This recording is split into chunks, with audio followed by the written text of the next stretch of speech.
Criswell Deposition Part 6. This time we put away racism briefly to talk about homophobia. Now, full disclosure, this section is actually going to talk a little bit about me because she mentions me in the deposition, but not by name. So I think the reason that Mr. Shipman asked Lynn Criswell about the Pride Club, which I was an advisor to, which is the LGBTQ club that supports students at CFCC, is because at one point I went to Ray Funderburk to ask for help in advocating for the students in getting a Pride Center. And he was actually trying to find a way to help me get it done when they threw him off the board. Now, Lynn recounts an incident where she stepped in to try to help me and another advisor who worked in her department because we had noticed that posters we were putting up advertising the Pride Club were being ripped down. And we found out later they were being ripped down by administrators. So what happened was they were ripping our posters down, and they claimed the reason they were doing that was because the posters didn't have the location of the meeting.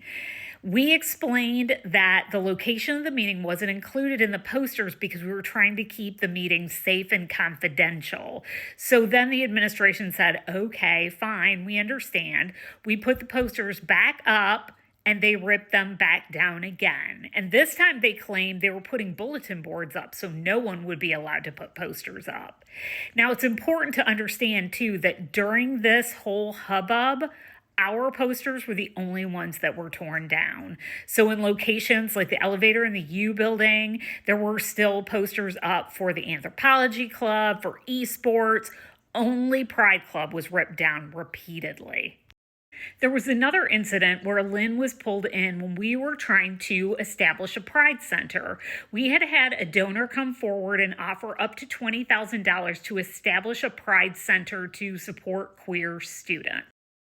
We went to the foundation office and spoke to the head of the foundation, who at the time was very supportive and said, even, I think I might know a few other people who would be willing to donate to this. But first you need to find a location. So we started to do that. And we once again tapped Lynn to try and help us find a space. Lynn was incredibly supportive because, again, she was a person who supported all students. We did actually end up finding a space, and then an email went out saying, hey, we found our space. What do we need to do next to get this up and running? And that's when the shitstorm started. Lynn recounts a conversation she had with a VP of instruction who called her to read her the Riot Act, asking who she thought she was to be assigning a space to a group. And then when she inquired further, he started to backpedal and say, well, if we do this for the Pride Club, we could have to do this for every club. And my question is, was every club given $20,000? Lynn makes it very clear in the deposition that Jim Morton was not happy and that this VP was calling on his behalf because he wanted to squash this project. Now, let me recount for you what happens usually when somebody donates upwards of $20,000 or even 10 or even 5. Usually the foundation makes a big deal about it. They may take them to lunch. They send them thank you cards. They even get their picture on social media with a giant check. We were treated like we were trying to give them COVID. So you can probably guess the outcome. That's correct. Jim Morton made sure this project never happened.